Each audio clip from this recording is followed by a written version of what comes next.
आइए मैं थोड़ी सी मनुष्य स्मृति की बात मैं आपको कर लूँ। इस मृत्यु लोक का सबसे पहला पुरुष है श्री मनु जी महाराज। विधाता ब्रह्मा जी ने अपने आप को दो भागों में बांट दिया, एक भाग से पुरुष बना और एक से स्त्री। पुरुष जो बना वो मनु जी महाराज हैं और स्त्री बनी वो माता सतरूपा है। इसलिए हम मनु जी महाराज की औलाद होने की वजह से मनुष्य कहलाने के अधिकारी हैं। मुसलमानों में उन्हें आदम कहते हैं। आदम शब्द से आदमी बना और मनु शब्द से मनुष्य बना। स्वयंभुव मनु और सतरूपा जिनते भई सृष्टि, जिनसे भई नर सृष्टि अनु। उन्होंने इतना बड़ा अद्भुत ज्ञान दिया है। वो कहते हैं कि मृत्यु के समय पर जिस व्यक्ति के अंदर जिस गुण का भाव होगा अगला जन्म उसको उसी प्रकार से मिलेगा। उन्होंने तीन गुणों की बड़ी विवेचना की, सतोगुण, रजोगुण और तमोगुण। वो कहते हैं सतोगुण वाला इंसान कौन सा, रजोगुण वाला कौन सा, तमोगुण वाला कौन सा है, और मृत्यु के समय पर जो गुण उपलब्ध होगा उसकी गति वैसी ही हो जाएगी। आई उन्होंने कहा वेदाभ्यासम तपो ज्ञानम शौचा इंद्रिय निग्रह धर्म क्रियात्म चिंता च सात्विकम गुण लक्षणम। वो कहते हैं कि जिन लोगों के अंदर वेद का अभ्यास, तपस्या, ज्ञान, शुद्धता, इंद्रियों के ऊपर नियंत्रण और धर्म कार्य में रुचि, ये सतोगुण के ही स्वरूप हैं। यदि मृत्यु के समय पर ऐसा कहीं हुआ है तो उसे देवता ही लेने के लिए आएंगे।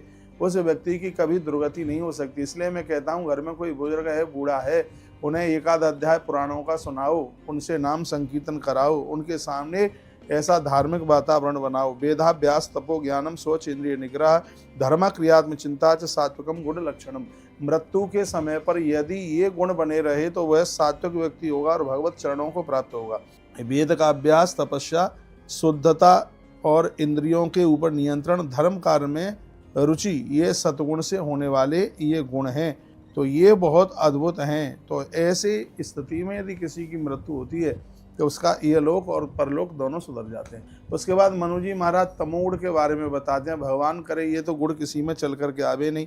लोभ, स्वप्नो, धृति, कौर्यम, नास्तिक्यम, भिन्न वृत्तता, याच श्नुता, प्रमाद, तामसम गुण लक्षण। वो तमोगुण के लक्षण बताते हैं। कहते हैं लोभ, निद्रा, अधैर्य। बहुत लोगों के पास में धैर्य नहीं होता, थोड़े से में ही वह टूट जाते हैं। क्रूरता, वेदोक्त शब्दों के ऊपर विश्वास न करना, असत्य मार्ग का स्वीकार करना, सत्य मार्ग को त्याग देना, मांगने का स्वभाव बना लेना और असावधान होकर के जीवन जीना, ये तमोगुण के ही स्वरूप हैं। यदि ऐसा है तो व्यक्ति का ये लोक और परलोक दोनों के दोनों बिगड़ जाते हैं। तो लोभ, स्वयं के लिए लोभ, दूसरों के लिए उदारता, निद्रा को जीतिए, धैर्य बना करके रखिए, क्रूरता को अपने आप से बाहर निकाल दीजिए। मरणासन्न व्यक्ति भी उस बहुत गालियां देता है, क्रोध करता है, यह बिल्कुल भी ठीक नहीं है। श्री मनु जी महाराज सबको सात्विक गुणों से भरना चाहते हैं। अब वह बताते हैं आगे, यत कर्म कृत्वा कुर्वशम च करिष्यम चैव लज्जति तज गेयम विदुषा सर्वम तामसम गुण लक्षणम। जिस कार्य को करने से माथा नीचे हो जाए, समाज में शर्म आवे, तो समझ लो कि वह बहुत हीन कार्य है। ऐसा काम करने वाले व्यक्ति की दुर्गति हो जाती है। इसको तमोगुण के रूप में जोड़ा गया है।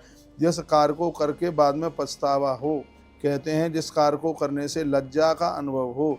विवेकशील मनुष्य को ऐसे काम नहीं करने चाहिए और यही तमोगुण में चल करके आते हैं, ये उन्होंने कहा। उसके बाद वो रजोगुण की बात कहते हैं। ये नास्मिन कर्मणा लोके ख्यात मिक्षत पुष्कलाम न च सोष्यन संपत्तौ तद विज्ञम तु राजसम। उन्होंने कहा जिस कार्य से मनुष्य लोक में अपनी बड़ी प्रसिद्धि हो जाए, जिस कार्य से फल प्राप्त न होने पर भी चिंता नहीं करता, वह काम रजोगुण में समझना चाहिए।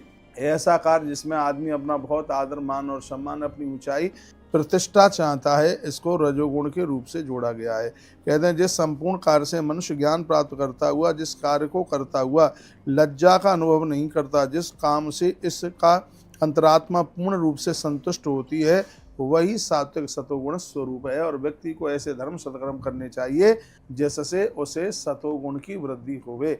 यह श्री मनु जी महाराज ने अपने ग्रंथ में बहुत अद्भुत बात कही।